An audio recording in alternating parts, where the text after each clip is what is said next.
ते पूर्णपणे शासकीय मालमत्ता असलेले पूर्ण डॉक्युमेंट्स आज मार्केटमध्ये झेरॉक्स करताना आम्हाला सापडले।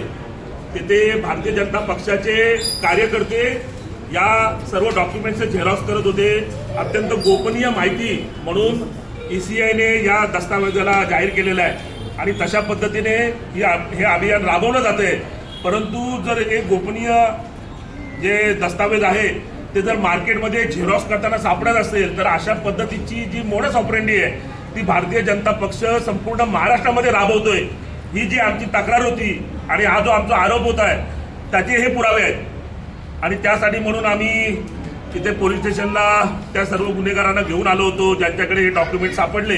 परंतु ते पोलीस स्टेशनला इथे पोलिसांना गुंगारा देऊन इथून पळून गेले आणि त्यानंतर आमची रास्त मागणी अशी आहे की हे शेवटी सरकारी दस्तावेज ज्यावेळी इथे BLOची सही होते तेव्हा हे सरकारी दस्तावेज होतात। शेवटी प्रांत आणि जे इलेक्शन कमिशन ऑफ इंडियाचे प्रतिनिधी म्हणून ERO आहेत यांची जबाबदारी आहे की याची पूर्णपणे काळजी घेणं।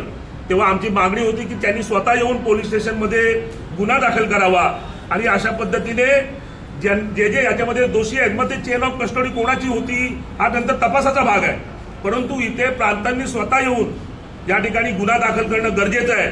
आम्ही या ठिकाणी पोलीस इन्स्पेक्टरना पण सांगितलेलं आहे की जोपर्यंत प्रांताधिकारी स्वतः या ठिकाणी येत नाहीत आणि गुन्हा दाखल करत नाहीत तोपर्यंत आम्ही इथून हलणार नाही।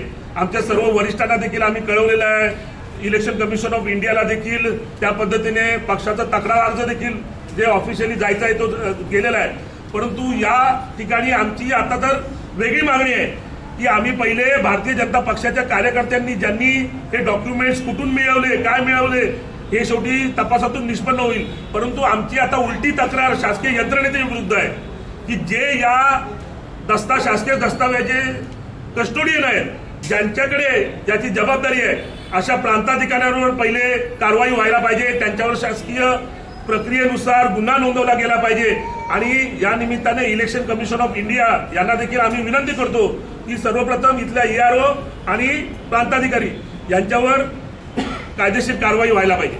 आपलं नाव? प्रसाद भोईर, रायगड जिल्हा संपर्क प्रमुख, शिवसेना उद्धव बाळासाहेब ठाकरे।